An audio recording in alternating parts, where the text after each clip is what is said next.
Hello students, myself Ravindra Sharma and today we will go further in chapter number 2 units and measurement. Last lecture तक हमने क्या देखा था? तो हमने देखा था what is physical quantities, after that types of physical quantities and last topic था system of units. टोटल हमने 5 देखी थी. फर्स्ट थी क्या थी? FPS foot pound second. Second वाली CGS centimetre gram second. Third वाली MKS metre kilogram second. Fourth MKS A for ampere. And fifth one SI system जिसमें 7 बेसिक फंडामेंटल क्वांटिटीज थी, यूनिट्स हैं, वो आज हम डिटेल में पढ़ेंगे. ओके, तो let us start with SI system. Okay बच्चों, सबसे पहले एसआई का फुल फॉर्म क्या होता है? कोई नाम आता है तो फुल फॉर्म देखना रहता है. तो इसका फुल फॉर्म है इंटरनेशनल सिस्टम ऑफ यूनिट्स. भाई ये यूनिट्स की एक इंटरनेशनल सिस्टम है. अच्छा, क्यों है ये सिस्टम? क्वेश्चन होगा as a science student we have to question that why we have to use this SI system, why not MKS MKSA. तो इसका आंसर क्या है? What is the answer of this question? Okay, what is the answer? Why SI? Why we have to use SI? Why not CGS, FPS, MKSA? Then let us take one simple example. अगर एक person है, suppose a person contains 10 kg of mangoes. एक इंसान के पास 10 kilo mango है, वो India में है. मान लीजिए वो मैंगो लेके वो गया अमेरिका में, यूएसए में, और वहां पे उसने चाहा कि मैं ये बेच दूं. समझ में आया? मैं ये बेच दूं. यहाँ पे ये आने के लिए आया और बेचने के लिए गया, तो कोई इसकी बात समझ ही नहीं रहा है. ये बोल रहा है भाई मेरे पास 10 केजी मैंगोज हैं, ले लीजिए, खरीद लीजिए. अब ऐसा मत सोचना कि इंडिया से यूएसए 10 केजी मैंगो कोई बेचने जाएगा. एग्जाम्पल. ओके बेटा, तो ये गया तो कोई इसकी बात समझ ही नहीं रहा था, क्योंकि उस दौरान वहां पे कौन सा यूनिट चलता था मास के लिए? जो यहाँ पे केजी है वो यहाँ पे पाउंड चलता था. समझ में आया? जो रेसलिंग करते हैं, अगर कोई रेसलिंग देखते हो आप लोग, तो ये जो WWE वगैरह आते हैं उसमें आज भी अनाउंसमेंट में उनका जो वेट होता है वो पाउंड में बोलते हैं. समझ में आ रहा है? तो ये सिस्टम का डिफरेंस होता था, वो लोग समझ नहीं पा रहे थे. तो ऐसे हर कंट्री से, एक कंट्री से दूसरे कंट्री जाओ, यूनिट्स चेंज हो जाते थे. तो जो कंसेप्ट है, जो बिजनेस है, वो कैसे हो पाए? तो उसका एक सिंपल सॉल्यूशन निकाला गया और इंटरनेशनली एक सिस्टम बनाई कि भाई ये सिस्टम हर देश में, हर कंट्री में, हर जगह जाओगे तो चलेगी. यहां कम्युनिकेशन पॉसिबल हो जाएगा. क्लियर है? समझ में आई बात? तो इसीलिए कौन से सिस्टम बनाई गई बेटा? SI system. क्लियर हो गया ना? अच्छा, अब देखिए एसआई क्यों बनाई गई वो समझ में आ गया. तो एसआई बनाने के बाद उसका एक स्ट्रक्चर तैयार करना है. स्ट्रक्चर तैयार करने में इस सिस्टम के अंदर we have to select some number of physical quantities. Okay, जैसे कि सीजीएस में 3 थी, एमकेएस में भी 3, एमकेएसए में 4 हुई, तो इसमें भी कुछ क्वांटिटीज होनी चाहिए. तो साइंटिस्टों ने सोचा इतनी कम से कम, जितनी भी कम से कम हो सके उतनी क्वांटिटी हम सिलेक्ट करते हैं, जिससे दूसरी सारी फिजिकल क्वांटिटी डिराइव हो सके. तो फाइनली सभी साइंटिस्टों ने मिलकर कंक्लूजन निकाला कि 7 फिजिकल क्वांटिटी ऐसी हैं जिससे ये काम हो सकता है। तो एसआई सिस्टम में कितनी क्वांटिटीज हैं? 7। ओके, तो यहां पे लिखते हैं हम लोग।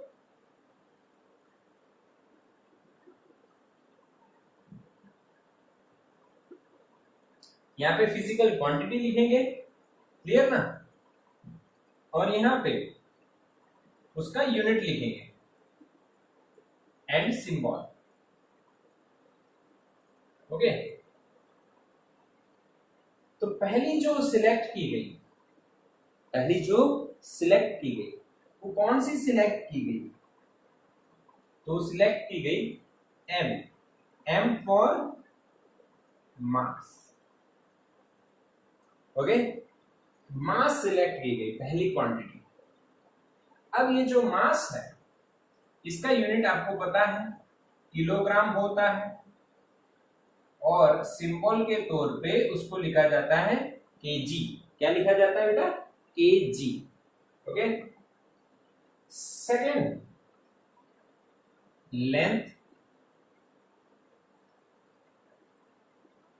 लेंथ जो है उसका यूनिट लिखा जाएगा, आपको पता ही है, मीटर, और उसका सिंबल होगा एम। ओके, इसी तरह से तीसरी जो क्वांटिटी है वो है बेटा टाइम। टाइम का यूनिट होता है सेकंड और उसका सिंबल होता है एस। ओके, तो ये तीन पहली जो हमें पता ही है, मास, लेंथ एंड टाइम, इनको उन्होंने पहले से ये तो आ चुकी थी। इसके बाद जो फोर्थ है वो एम के एस एम ऑलरेडी आ गए। इलेक्ट्रिक करंट आप 10th में पढ़े थे, 10th में ये आ गया भाई। इलेक्ट्रिक करंट आई होता है, उसका यूनिट एम्पियर होता है। एम्पियर साइंटिस्ट का नाम है और उसका सिंबल कैपिटल ए होता है। ओके, 5th, 6th और 7th ये तीन आपके लिए शायद नहीं हो सकती हैं। हाँ, पर 5th आपको पता है, थर्मोडायनेमिक टेम्परेचर। बेटा टेम्परेचर के बारे में आप जानते हो, और टेम्परेचर का जो यूनिट है वो केल्विन है और उसका सिंबल कैपिटल के। ओके, केल्विन साइंटिस्ट का नाम। सिक्स्थ जो है वो है बेटा, ये जो हो गई हमारी 5 जो हमें पता है। अब यहां पे जो 2 आएंगी वो आपके लिए नहीं है। ये है लुमिनस इंटेंसिटी और यहां पे है, इसका यूनिट क्या होगा? कैंडेला, जिसका सिंबल होता है सीडी, कैंडेला, लुमिनस इंटेंसिटी। और 7th जो है वो आपकी हो जाएगी अमाउंट ऑफ सब्सटेंस, जिसका यूनिट है मोल, और इसको सिंबल में लिखा जाएगा MOL, मोल। तो बेटा ये 7 फिजिकल क्वांटिटीज हो गई। अब इनके बारे में इंफॉर्मेशन आपको देता हूं थोड़ी बहुत, जो आपको जरूरी है। ये मास, लेंथ, टाइम, इसकी कोई इंफॉर्मेशन नहीं देनी है। इलेक्ट्रिक करंट आप 10th में पढ़ चुके हो और आगे हम पढ़ने वाले हैं। टेम्परेचर भी आगे पढ़ेंगे बेटा, ये 2 आगे नहीं आएंगी। हाँ, ये मोल आपका यूज करना है, केमिस्ट्री में भी आएगा, फिजिक्स में भी 2 चैप्टर्स में ये आएगा। तो 6th वाली इंफॉर्मेशन देखता हूं आपको, luminous intensity. What is luminous intensity? तो अभी आप देख रहे हो यहाँ पे आपको बोर्ड पे लाइट की इंटेंसिटी देख रहे हैं, उसको लुमिनस इंटेंसिटी कहते हैं। और कैंडेला उसका यूनिट है। कैंडल आपने नाम तो सुना होगा, उसी के तरह यहाँ पे कैंडेला यूनिट है, सीडी उसका सिंबल है। लास्ट में जो 7th है उसको बोलते हैं अमाउंट ऑफ सब्सटेंस। ये कैसे समझना है? यहाँ पे बोर्ड पे मैं टैप कर रहा हूं, आवाज सुन रही है, और वॉल पे करते हैं तो आवाज कम सुनती है। तो बोर्ड के अंदर अमाउंट ऑफ सब्सटेंस क्या है, कम है, और जो वॉल है उसके अंदर अमाउंट ऑफ सब्सटेंस इसमें कम है, इसलिए साउंड ज्यादा है, इसमें अमाउंट ऑफ सब्सटेंस ज्यादा है, इसलिए साउंड कम जनरेट होता है। तो वो अमाउंट ऑफ सब्सटेंस कितना, उसको हम यहाँ पे मोल उसका यूनिट होता है, ये क्वांटिटी। क्लियर? तो 7 क्वांटिटी में आपको ऊपर वाली जो 5 है वो समझ में आ रही थी, 2 मैंने बताई, ये सिलेक्ट की गई है। अब जो यूनिट के सिंबल है उसके कुछ रूल्स हैं।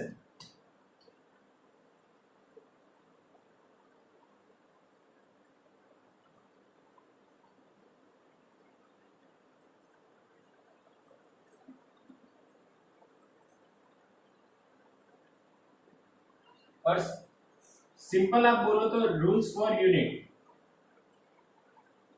अच्छा, यूनिट कैसे होने चाहिए, कैसे लिखना है, कैसे लिखना है, तो पहला जो है वो आपको बताता हूं, नो डेसिमल पॉइंट। इसका मतलब ये है कि आप केजी लिखो तो ये करेक्ट है, बट आप लिखो केजी डॉट या के डॉट जी डॉट, तो ये दोनों क्या हो गए, रॉन्ग हो गए। यूनिट लिखते समय कोई डेसिमल पॉइंट का यूज नहीं करना है। क्लियर? तो ये एक रूल है जिसमें मैंने आपको देख रहा है यहाँ पे कोई भी मैंने यूज नहीं किया हुआ है डेसिमल पॉइंट, आपको भी नहीं करना है। सेकेंड, दूसरा जो रूल होता है बेटा वो ये होता है कि सिंगल रेशियो में लिखना है। यूनिट हमेशा सिंगल रेशियो में लिखा जाना चाहिए। कैसे? तो जो भाई एक्सेलरेशन है उसका यूनिट होता है, वो उसका इक्वेशन होता है वेलोसिटी चेंज इन वेलोसिटी। अब मैं सिंपल के फॉर्म में लिख रहा हूं, delta we upon delta T. अब इसका यूनिट आप लिखिए तो वेलोसिटी का यूनिट होता है मीटर पर सेकेंड और टाइम का लिखते हैं हम सेकेंड। तो ये जो यूनिट लिखा है इस मेथड में लिखा गया यूनिट इनकरेक्ट रहेगा। आपको वन सिंगल रेशियो में रिप्रेजेंट करना है, तो ये सेकेंड नीचे आ जाएगा, तो मीटर पर सेकेंड स्क्वायर हो जाएगा, और you can write metre into second minus 2। ये दो जो पावर है वो ऊपर आएगा, सेकेंड स्क्वायर ऊपर लोगे तो माइनस पावर हो जाएगी। तो एक ही रेशियो में लिखना है, ये तो हम पहले से लिखते हैं। ये आपके लिए थोड़ा सा जानने लायक था कि भाई there is no decimal point, कोई डॉट वगैरह आपको नहीं लगाना है। एक और इसमें रूल ये बनता है कि जब भाई every units must be in its symbol, her unit को उसके सिंबल में लिखना है। फॉर एग्जांपल मास के लिए आप केजी लिख रहे हो, तो लेंथ के लिए आप क्या लिख रहे हो, मीटर। तो ये तो कॉमन रूल है, ये तो आपको आता है, इसमें कोई प्रॉब्लम वाली बात ही नहीं है, सिंपल लॉजिक। फोर्थ जो रूल है वो ये है, अगर जो यूनिट है वो साइंटिस्ट के नाम पे है, तो अगर आपको फुल नेम लिखना है तो आपको स्मॉल में लिखना चाहिए, स्मॉल लेटर्स में यूज करना है। जैसे कि यहां देखिए मैंने एम्पियर एक साइंटिस्ट का नाम है, तो जब यूनिट मैंने लिखा तो पूरा अगर नाम लिख रहा हूं तो स्मॉल में लिखा है, और अगर आपको सिर्फ उसका पहला अक्षर लिखना है तो उसको कैपिटल में लिखना है। फर्स्ट जो लेटर होगा उसका वो हमेशा कैपिटल होगा। कई बार आपको वो सिंबल के तौर पे भी दिखेगा, देखिए यहाँ पे एम्पियर का ए है, केल्विन का के है, बट एक यूनिट और आप सुने हो पास्कल। किसका यूनिट है पास्कल, आपको पता है? हाँ, न्यूटन पर metre square, force upon area. क्या होता है? प्रेशर। प्रेशर का यूनिट होता है पास्कल। अब ये जो पास्कल है इसका सिंबल बेटा पी नहीं है, पी ए है। अब इसका सिंबल पी ए क्यों बनाया गया? क्योंकि बेटा पी ए अगर सिर्फ पी रखते तो वही पावर का सिंबल होता है, प्रेशर का सिंबल होता है, तो थोड़ा अलग रखने के लिए साइंटिस्ट ने पर नाम में 2 लेटर ले लिया, बट पहला लेटर आप देखिए कैपिटल है। तो ये कुछ रूल्स हैं बेटा जो यूनिट्स के लिए होते हैं, तो आपको याद नहीं रखने, ये आपको प्रैक्टिस में आते ही। ओके, तो आप इसका स्क्रीनशॉट ले लीजिए।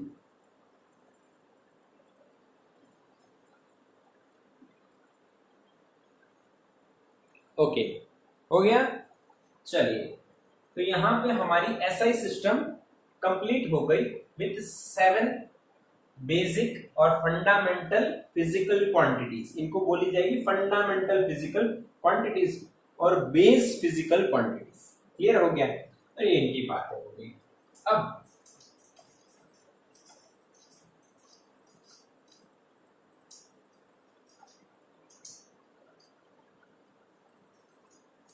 हम लोग देखेंगे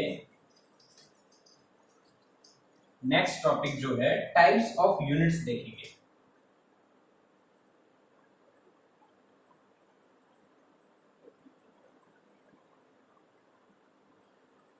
इसके बाद हमारा मेजरमेंट सेक्शन स्टार्ट होगा। अभी हम देखते हैं टाइप्स ऑफ यूनिट्स।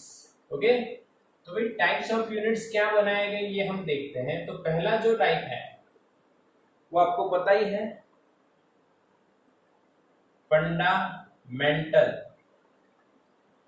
और we can say base units. जो अभी 7 फिजिकल क्वांटिटीज देखी उनके यूनिट्स को फंडामेंटल कहते हैं। दूसरे होते हैं बेटा डिराइव्ड यूनिट्स। तीसरे होते हैं सप्लीमेंट्री यूनिट्स। चौथा जो टाइप है वो है प्रैक्टिकल यूनिट्स। पांचवा जो टाइप है बेटा वो है इम्प्रॉपर यूनिट्स। ओके, तो we have total 5 types of units. First of all, fundamental और बेस यूनिट्स। तो हमें पता है जो फंडामेंटल फिजिकल क्वांटिटीज हैं, जैसे कि आपको बताए मास, लेंथ, ये टाइम, ये 3 एग्जांपल लेते हैं। अभी अभी देखे थे केजी, मीटर एंड सेकेंड। तो ये तीनों जो हैं कौन से यूनिट्स माने गए? फंडामेंटल और बेस यूनिट्स। हमारे पास कितने फंडामेंटल और बेस यूनिट्स हैं बेटा? 7। पक्का? ओके। सेकंड जो टाइप है वो है डिराइव्ड। भाई डिराइव्ड यूनिट क्या होता है? The units which are derived from the fundamental और base units are known as derived units. Okay, और we can say the units of the derived physical quantities. The units of the derived physical quantities are called derived units. Similarly, the units of the fundamental physical quantities are called fundamental units. Simple definition. Okay, ये सब तैयार नहीं करना है, आपको आना चाहिए, रट्टा नहीं लगाना है, समझना है। इसमें एक एग्जांपल देखिए, simple speed. We all know the equation of speed, the ratio of distance to the time required to travel that distance is called speed and the unit of speed is metre per second. Here metre and second both are fundamental physical quantities और fundamental units. That's why this unit is called derived unit. Okay, there are lots of or many more examples of derived units. For example, unit of acceleration, meter per second square, unit of density, kg per meter cube, lots of and many more. Okay, तो ये simple एक में आप समझ लीजिए. Third है supplementary units. We all know there are two supplementary physical quantities. समझ में आ रहा है ना? हमने लास्ट लेक्चर में ये देखा था कि there are two supplementary physical quantities. पहली जो थी वो थी प्लेन एंगल, जिसका यूनिट था रेडियन. सेकंड जो थे ये वो थी भाई सॉलिड एंगल, और उसका यूनिट था स्टीरेडियन. इसका सिंबल है आरएडी, इसका सिंबल है एसआर. अगर ये आपको याद नहीं है या आप लास्ट लेक्चर आपने नहीं देखा तो प्लीज जाके वो देखिए. यही दो मैंने डिटेल में समझाई हुई है. यहां पे radian and steradian are supplementary units. तो डेफिनेशन इन तीनों की एकदम क्लियर है. फंडामेंटल यूनिट्स यानी क्या? The units of fundamental physical quantities are called fundamental units. Derived units, the units of derived physical quantities are called derived units. And third one supplementary units, the units of supplementary physical quantities are called supplementary units. And there are two types of supplementary units. First one is radian, second one is steradian. Okay, simple. Take a screenshot of this और उसके बाद हम आगे चलते हैं बेटा. Okay, चलिए हो गया, आगे चलते हैं. लास्ट दो यहां पे हम देखते हैं क्या है.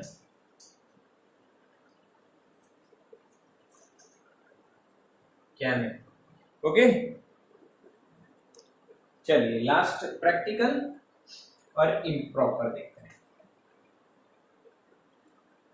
What are practical units? Simply the units which are used practically in business, in day to day life are called practical units. Okay, for example, एक एग्जाम्पल मानते हैं कि भाई ये सन है और यहां पे अर्थ है.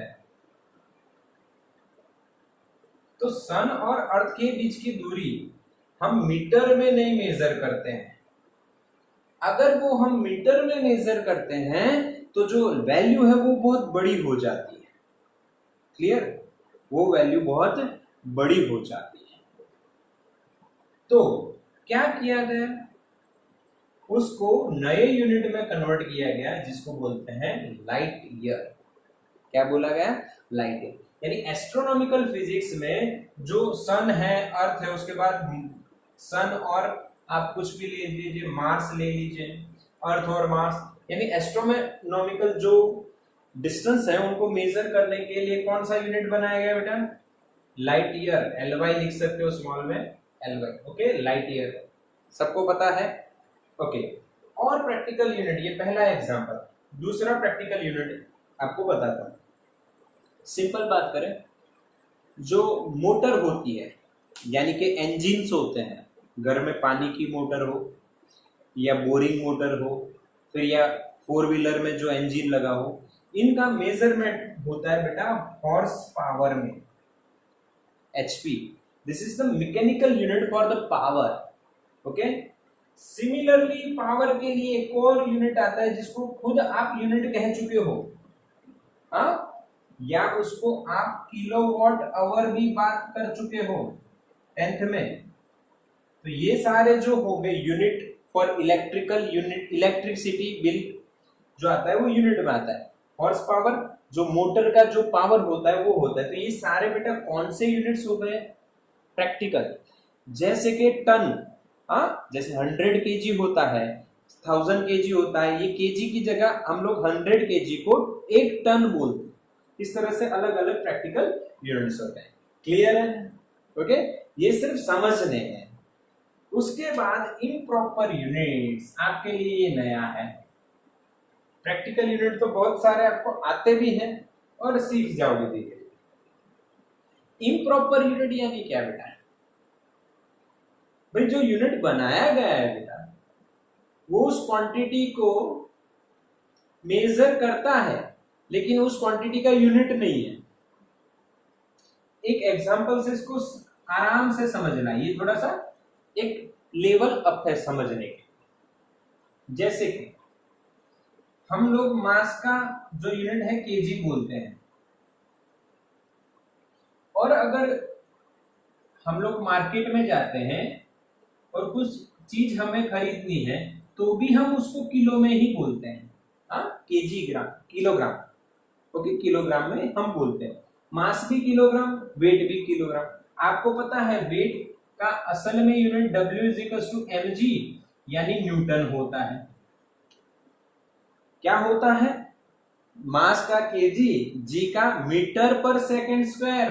फिर से बताता हूं, इधर देखो, इसका यूनिट केजी, जी का यूनिट मीटर पर सेकंड स्क्वायर, ओके, और इसको न्यूटन की याद में बोला गया न्यूटन।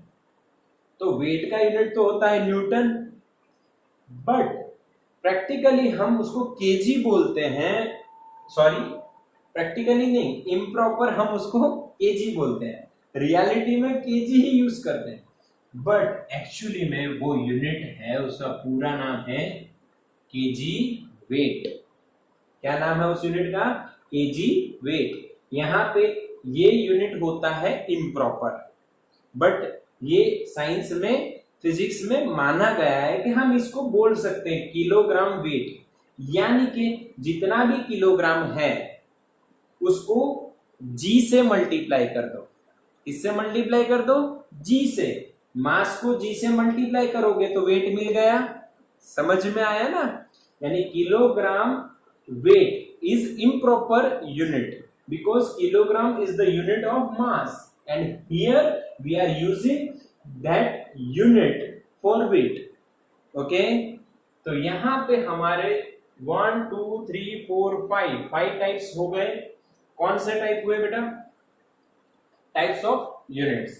तो इसका आप स्क्रीनशॉट लगा लीजिए। अब हम स्टार्ट करते हैं बेटा मेजरमेंट।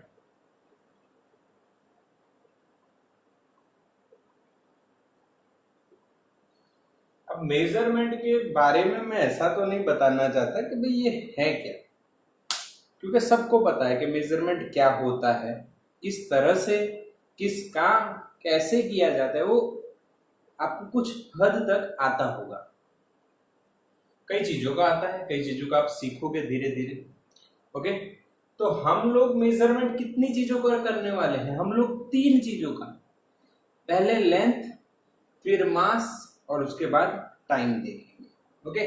तो हम लोग 3 मेजरमेंट करेंगे बेटा, लेंथ, मास एंड टाइम। तो आज हम यहाँ पे मेजरमेंट ऑफ लेंथ देखेंगे।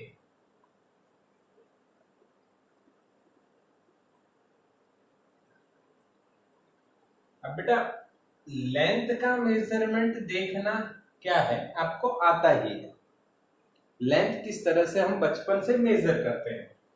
सबसे पहले हम जो करते थे यूज, वो हमने मीटर स्केल से स्टार्ट किया था। जनरली मीटर स्केल से नहीं स्टार्ट किया हमने, जो सेंटीमीटर स्केल है उससे स्टार्ट करते हैं। अब जो मीटर स्केल है उसकी जो मिनिमम वैल्यू है वो 10⁻³ मीटर टू 10⁻² मीटर, ये लैब में आपको अवेलेबल रहेगी। 10⁻³ मीटर यानी कि बेटा 1 mm, 1 millimetre, okay. 1 mm is equals to 10⁻³ और आपके पास जो स्केल होती है उसमें ये 0 होता है, उसके बाद 1 2 3 4 5 6 7 8 9 10, यानी ये 1 सेंटीमीटर हुआ।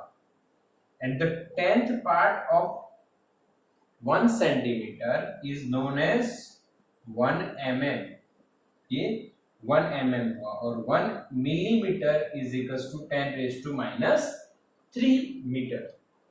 तो ये हम लेबोरेटरी में जब प्रैक्टिकल करेंगे तब इजीली हम लोग ये यूज करेंगे 10⁻³ टू 10⁻²। बट कई बार हमें उससे भी कम डिस्टेंस मेजर करने रहते हैं। ये डिवाइस है हमारे पास, सेकंड जो आएगी वो आएगी वर्नियर स्केल। ये जो वर्नियर स्केल है, उस वर्नियर स्केल का डायग्राम आपको यहाँ पे दिख रहा है, क्लियर है। उसको मेजर करने के लिए दो जॉस दी गई हैं आगे, जिससे आप ऑब्जेक्ट को होल्ड करोगे और उस पे दो मेजरमेंट होते हैं। एक होता है आपका जो वर्नियर स्केल है वो, और दूसरा होता है मेन स्केल। ये आपको लैब में सिखाया जाएगा, और इसका जो लिमिट है मेजर करने का वो इससे एक कम, यानी इससे हम 1 mm तक मेजर कर पाएंगे, बट वर्नियर से 1 mm से भी छोटा, यानी उसका 10वां भाग तक भी हम मेजर कर पाएंगे। फिर उसके बाद यूज होता है थर्ड इंस्ट्रूमेंट, जिसका नाम है माइक्रोमीटर स्क्रू गेज।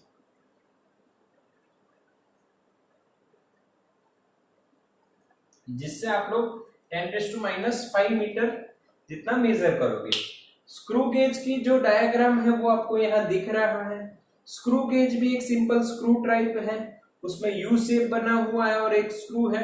वहां पे भी 2 स्केल होते हैं, एक लीनियर और दूसरी होती है सर्कुलर स्केल, वो आपको दिख रही है। ये भी आपको प्रैक्टिकली लैब में सिखाया जाएगा, चिंता मत करिए। ओके, ठीक है। अगर लॉकडाउन कंटिन्यू रहता है तो मैं आपको ऑनलाइन यहीं पे आपको सिखा दूंगा।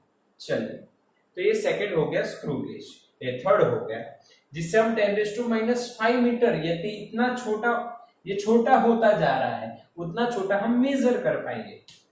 आफ्टर दैट फोर्थ, अब इससे छोटा, तो उसके बाद आ जाते हैं बेटा माइक्रोस्कोप। क्या आ जाते हैं? माइक्रोस्कोप। और उनसे हम छोटे छोटे ऑब्जेक्ट देखने के लिए और मेजर करने के लिए उनका यूज करते हैं। तो ये हमारे कुछ इंस्ट्रूमेंट्स हो गए जो हम लैब में देखेंगे मेजरमेंट करने के लिए लेंथ के। और ये लेंथ का जो स्मॉल मेजरमेंट है वो बताते हैं ये सारे जो इंस्ट्रूमेंट्स हैं। ओके, अब क्या बात होती है कि भाई जो ये इंस्ट्रूमेंट्स हैं ये स्मॉल लेंथ मेजर करते हैं, तो जो लार्ज डिस्टेंस होती है, जो लार्ज लेंथ होती है, वो कैसे मेजर की जाती है? तो हम अब देखेंगे मेजरमेंट ऑफ लेंथ, बट कैसी? लार्ज। अब लार्ज से आपका मतलब क्या होगा ये बताइए कि यहां से अर्थ पे से सन का डिस्टेंस कितना, मून का कितना, ये जो डिस्टेंस होते हैं इनको बेटा लार्ज डिस्टेंस बोलते हैं और लार्ज लेंथ बोलते हैं। अब इनका मेजरमेंट करने के लिए कोई स्केल तो बनाई नहीं गई है कि भाई यहां से आप अर्थ से मून तक जाइए और मेजर करिए। ये तो कोई पॉसिबिलिटी है ही नहीं, ऐसा पॉसिबल है ही नहीं। तो कैसे मेजर किया जाता है? आप गूगल पे जाके टाइप कीजिए भाई distance between earth and moon, earth and sun, सारा आपको मिल जाएगा। तो ये कैसे मेजर किया गया होगा? तो यहाँ पे कुछ डिफरेंट मेथड्स होते हैं जिनको हम इनडायरेक्ट मेथड्स बोलते हैं।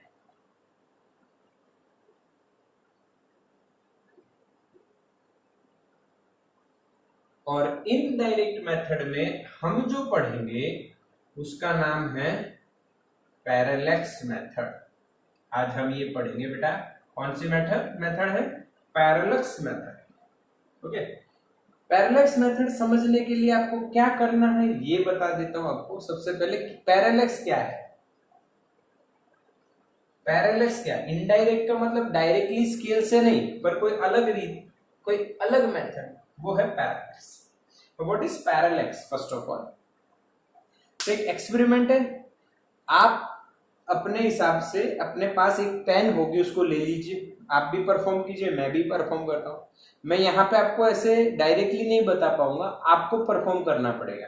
ओके, आपको करना क्या है ये मैं आपको बता देता हूं। पेन को ऐसे पकड़ना है और अपनी जो एक आंख है उसको, राइट वाली को बंद करके पेन को वहीं रखना है, होल्ड वहीं पे करना है और लेफ्ट आई से उसको देखना है। जब आप उसको लेफ्ट आई से देख के उसकी पोजीशन फिक्स कर लो कि भाई वो विथ रिस्पेक्ट टू बैकग्राउंड कोई पॉइंट हो, कोई चीज हो, उसके रिस्पेक्ट में यहाँ पे है। फिर अपनी वही चीज आप राइट आई से देखिए, 2-3 बार देखिए तो आपको ऐसा लगेगा कि इसकी पोजीशन शिफ्ट हो रही है, पर रियलिटी में तो हमने वही पकड़ा हुआ है पेन को। पर फिर भी दोनों अलग अलग आंखों से हम देखते हैं तो इसकी पोजीशन हमें शिफ्ट हुई दिखती है। तो this phenomena is called parallax. What is parallax समझ में आया? एक्सपेरिमेंट परफॉर्म कीजिए, आपको बिल्कुल समझ में आ गया होगा। तो इसे पैरेलैक्स बोलते हैं। ओके, तो बेटा डेफिनेशन में क्या लिखोगे, किस तरह से इसको एक्सप्लेन करना है, तो ये भी यही एक्सप्लेन करो। When we observe an object with respect to the background from two different observation points, then the position of the object with respect to background is slightly different. This phenomena is called parallax. समझ में? यही आपको बताना है। यहाँ पे एक point आपने ड्रॉ कर दिया हो, मान लीजिए ऐसे, और उसके रिस्पेक्ट में आपने पेन को देखा हो, तो इसी को हम पैरेलैक्स बोलते हैं। क्लियर है? ओके, अब उसका मैं ड्राइंग बना देता हूं। यहाँ पे ये होता है बेटा ऑब्जेक्ट जो हम ऑब्जर्व कर रहे हैं। यहाँ पे एक आंख यानी एक ऑब्जर्वेशन पॉइंट होता है, यहाँ पे सेकेंड ऑब्जर्वेशन पॉइंट होता है। इन दो पॉइंट से इसको आप ऑब्जर्व कर रहे हो। ओके, तो ये हो गए ए एंड बी। क्या है?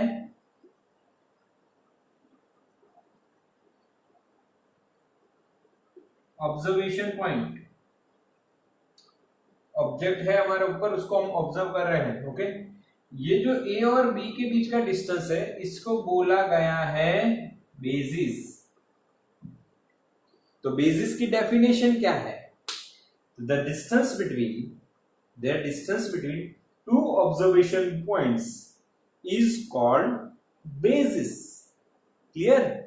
हमारा जो एक्सपेरिमेंट अभी हमने किया उसमें बेसिस क्या था? उसमें बेसिस है the distance between two eyes. Clear? Okay, तो वो बेसिस हो गया। Okay, the distance of the object from the observation points is denoted by D. Okay, clear? Or the angle subtended by the basis at the object is called parallax angle और पैरेलैक्टिक angle. उसका दो नाम है, parallax angle, दूसरा होता है पैरेलैक्टिक angle. Clear है? D is the distance. Okay, simple. कोई डाउट इसमें? तो ये आपकी कौन सी मेथड हो गई? Parallax method. अच्छा, ये से हमने अभी कुछ मेजर नहीं किया है, हमने आपको इंफॉर्मेशन दी है कि पैरेलैक्स किसे बोलते हैं, उसमें टर्म्स कौन कौन सी आती है? Basis, observation points, object, distance, parallactic और पैरेलैक्स एंगल। पक्का? इनकी डेफिनेशन जो मैं बोला वो आप रिवाइंड करके इसको नोट कर लीजिए अच्छे से। ओके, अब इस पैरेलैक्स मेथड से लार्ज जो लेंथ है, डिस्टेंस, वो कैसे मेजर करेंगे वो देखेंगे। तो पैरेलैक्स मेथड से दो काम हम करेंगे, समझिए। एप्लीकेशन ऑफ पैरेलैक्स मेथड, इससे हम दो मेजरमेंट करेंगे। आपको मैं दोनों बताता हूं। एनसीईआरटी में ये डिटेल में नहीं दिया गया है बेटा, सीधा हिसाब लगा दिया है। ओके, तो कैसे? पहला जो है वो क्या है, तो क्या distance between earth and planet. Earth और प्लैनेट, दूसरे प्लैनेट्स के बीच में जो डिस्टेंस है वो कैसे मेजर किया जाता है वो हम देखेंगे। सेकंड जो एप्लीकेशन होगी इसकी, उससे हम साइज ऑफ प्लैनेट निकालेंगे। आप फेसबुक यूट्यूब पे अलग अलग वीडियो देखते हो इस प्लेनेट की इतनी साइज है वगैरह वगैरह, वो सारी इस मेथड से किस तरह से निकाली गई वो देखते हैं। तो पहले हम ये देखेंगे पूरा, इसमें बोर्ड हमारा यूज हो जाएगा, फिर वो देखेंगे। ये दो मैं यही रहने दूंगा, आप समझिए बेटा। Okay, distance between earth and planet. इस मेथड में क्या किया जाता है, तो बेटा अर्थ जो है उसके दो डायमेट्रिकली जो ऑपोजिट पॉइंट्स होते हैं ए और बी। यहाँ पे एक साइंटिस्ट है जो टेलीस्कोप से ऑब्जर्वेशन कर रहा है, यहाँ पे दूसरा साइंटिस्ट है जो टेलीस्कोप से ऑब्जर्व कर रहा है। ऑब्जर्वेशन किसका हो रहा है, तो यहाँ पे हम मान लेते हैं एक प्लैनेट है। अब ये जो प्लैनेट है बेटा, इस प्लैनेट का यहां से और यहां से ऑब्जर्वेशन हो रहा है। प्लैनेट दूर है तो we can take it as a point planet. Okay, अब देखिए साइंटिस्ट के पास यहां पर टेलीस्कोप था। ओके, इसने ऐसे करके इसको ऑब्जर्व किया, समझ में आया? ऐसे करके ऑब्जर्व किया तो ये एंगल हम मेजर कर सकते हैं ना। इस पेन को मान लो, पेन टेलीस्कोप है, इसको इतना घुमाया तो मान लो 60 डिग्री 50 डिग्री कितना भी घुमाए, ये आपने मेजर कर लिया। ओके, सिमिलरली ये टेलीस्कोप ऐसे यहाँ पे उसको इतना घुमाया तो ये θ2 आ गया। ओके, तो यहाँ पे जो एंगल बना थीटा, वो थीटा कितना लिखा जाएगा, 180 माइनस θ1 माइनस θ2, क्योंकि यहाँ पे ट्राइंगल बन रहा है। इसको पी पॉइंट नाम दे दीजिए भाई, प्लेनेट को ए बी पी या ए पी बी। तो व्हाट इज थीटा, तीनों का एंगल का एडिशन 180 होता है, तो थीटा इज इक्वल्स टू क्या होगा, 180 माइनस θ1 माइनस θ2। ये मैंने क्यों बताया आपको, क्योंकि आपके मन में साइंस स्टूडेंट के तौर पे क्वेश्चन होगा, सर यहाँ पे एंगल कैसे मेजर किया। तो ये ट्रिक है, क्योंकि ये θ1 और ये θ2 तो आपको पता लग जाएगा। हाँ, आप देख लीजिए, यानी आपके पास ये टेलीस्कोप है, आपने उसको ऐसे घुमाया तो कितना घुमाए यहाँ पे आप प्रोटेक्ट रख सकते हो और एंगल आपको पता लग जाएगा। तो यहाँ पे इस साइंटिस्ट को एंगल पता चल गया, ये एंगल इस साइंटिस्ट को पता चल गया, दोनों ने एक दूसरे को फोन किया, भाई ये आंसर आ रहा है, तो उन्होंने ये थीटा निकाल लिया। ओके, अच्छा, इसको बोलते हैं basis, distance between two observation points, इसको बेसिस बोलते हैं। बेसिस यहाँ पे हो जाएगा अर्थ का डायमीटर, और वो भी आपको निकाला गया है और दिया जाएगा, यानी रेडियस ऑफ द अर्थ, ये आपको नोट कर लेनी है। Radius of the earth 6400 kilometre. तो इसका डबल करोगे तो आपको बेसिस मिल जाएगा। बेसिस क्या होगा, प्राइस ऑफ आर ई। यानी यहाँ पे आप क्या करोगे बेटा, क्लियर है ना, क्या करना है, ट्वाइस कर दो इसका। 64 का डबल कितना होता है, 128।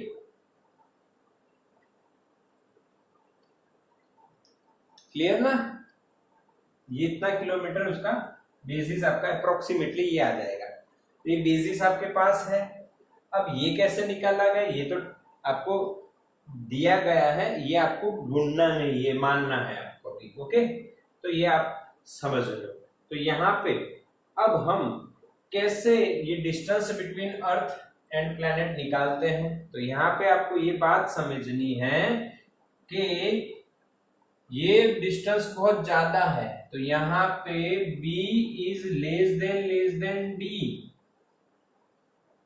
B ये D से बहुत छोटा है, तो ये पूरा बेसिस जो B है वो B आपका बन जाएगा arc. We can say part of a circle,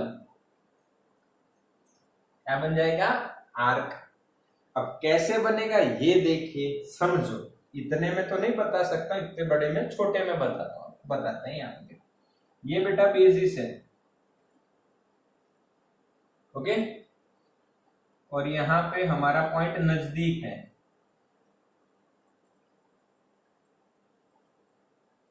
यानी बेसिस और डी लगभग सेम टू सेम है।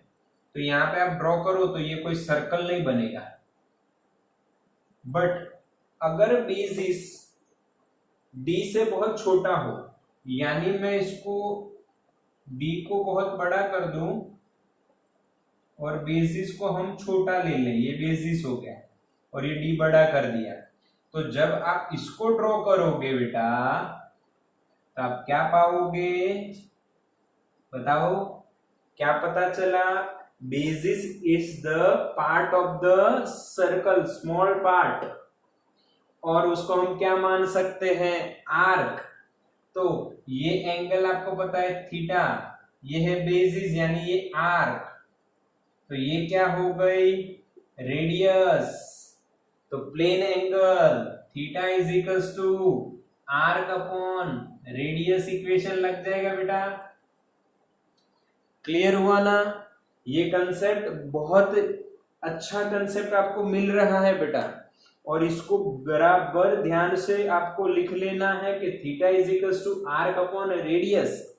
ये इक्वेशन कैसे लगता है, जब ये कंडीशन होती है तभी जो बी है वो बेसिस बनता है, उसका मैंने आपको डायग्राम ड्रॉ करके बताया है, इसको आप स्क्रीनशॉट ले लीजिए और समझ लीजिए। ओके, रुकिए अभी एक और चीज बता देता हूं, हमें मेजर डी करना है, तो यहाँ पे आपको सब्जेक्ट बना लेना है, डी इज इक्वल्स टू क्या हो जाएगा, बी अपॉन थीटा।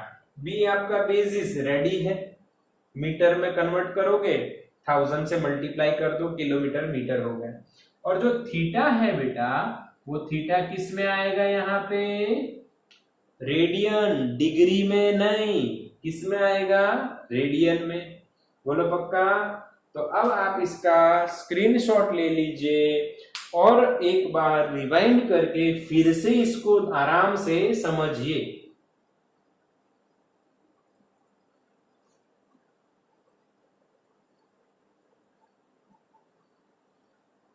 ओके, चलो ले लिया, समझ में आया ना। ये इक्वेशन कब लगेगा, जब b इज लेस देन क्या होगा, d, तभी ये लगेगा। तो क्यों लगेगा, क्योंकि b आर्क बनता है, उसका प्रूफ क्या है, तो मैंने वो आपको प्रूफ यहाँ पे दिया, b बड़ा था, d के नजदीक जितना ही था, ये पूरा बेसिस बड़ा था, d था, तब ये सर्कल का पार्ट नहीं बनेगा। बट जब b छोटा हो जाएगा, d बहुत बड़ा हो जाएगा, तो यहाँ पे देखो d, distance between planet and earth is very large and b is very small compared to this distance. That's why we have to use here this equation, theta is equals to arc upon radius, और जो d है b upon theta करके आपको जरूर मिलेगा। Okay, चलिए next जो है वो हम समझते हैं, साइज ऑफ द प्लैनेट कैसे निकालेंगे। देखो इस टेक्निक में अर्थ के 2 पॉइंट पे से हमने ऑब्जर्वेशन किया था, इस टेक्निक में क्या होता है ये आपको समझना है। आइए, ये अर्थ है, उसके कोई एक पॉइंट पे से आपको ऑब्जर्वेशन करना है, किसका, प्लैनेट का। ओके, हम थोड़ा सा इसको ड्राइंग कर देते हैं, इजी बने इस तरह से। ओके, ये प्लैनेट, अब प्लैनेट की आपको साइज निकालनी है, तो किसी की भी साइज आपको निकालनी है। प्लैनेट हम कैसा मानते हैं, स्फेरिकल, एक स्फीयर टाइप मानते हैं हम लोग। तो स्फीयर का वॉल्यूम क्या होगा, साइज निकालने के लिए 4/3 pi r cube, pi r cube, ये वॉल्यूम होता है। इतना वॉल्यूम आपको उसका निकालना है, तो आपको क्या चाहिए, यू रिक्वायर्ड रेडियस। अब यहां पे जो टेक्निक है, इस टेक्निक से हम क्या निकालेंगे, डायामीटर। क्या निकालेंगे हम, डायामीटर। और डायामीटर जब निकालेंगे तो उस डायामीटर को आप ट्वाइस ऑफ रेडियस कर सकते हो। डायामीटर को आप डी लिखो, ट्वाइस ऑफ रेडियस हो गया, तो डायमीटर मिल गया, तो रेडियस कितना मिलेगा, d/2। वो जो रेडियस है यहाँ पे रखोगे, आपको स्फीयर की यानी प्लैनेट की क्या मिल जाएगी, साइज। तो साइज निकालने के लिए हमें रेडियस चाहिए, रेडियस के लिए हम क्या निकालेंगे इस टेक्निक से, डायामीटर। आइए समझते हैं। ओके, चलो अब इसमें क्या किया जाता है, तो यहाँ पे इसको ऑब्जर्व, ओ पॉइंट बोलते हैं या कोई भी आप पॉइंट बोल सकते हो, ओ रखो, इसको ए और इसको बी। वहां पे 2 पॉइंट से ऑब्जर्वेशन करना था, यहां से 1 पॉइंट से करना है। 1 पॉइंट से पहले प्लेनेट का एक एंड है उसका ऑब्जर्वेशन करो, फिर दूसरा पॉइंट का ऑब्जर्वेशन करो। यहां पे टेलीस्कोप जो है वो ऐसे था पहले, फिर ऐसे घूमा, तो ये एंगल आपको पता चल गया। अब यहाँ पे इसको बोला गया है अल्फा, इसको बोलते हैं बेटा अल्फा एंगल। ओके, अब ये जो हो गया ये बेटा डायमीटर हो गया, और इसको हम क्या बोलते हैं, distance between earth and planet. अब यहाँ पे देखिए जो डी है, प्लैनेट और अर्थ के बीच का डिस्टेंस, ये इस मेथड से निकाल लिया जाता है, पक्का। कैपिटल डी इस मेथड से निकाल लिया जाता है। अल्फा हमें पता होता है तो कोई एक इक्वेशन ऐसा फाइंड करेंगे हम लोग जिससे डी सीधा मिल जाएगा, पक्का। अच्छा, बट यहाँ पे अल्फा के बारे में आपको जानना है। अल्फा को बोलते हैं एंगुलर डायामीटर। भाई मीटर का METER में लिखता हूँ, कई बार RE लिखा जाता है, तो ये इसमें आप देख लेना, इसमें कोई वो है। एंगुलर डायामीटर बेटा, एंगुलर डायामीटर का रेडियन ही यूनिट है, वो एंगल ही है एक प्रकार का। But why it is called angular diameter?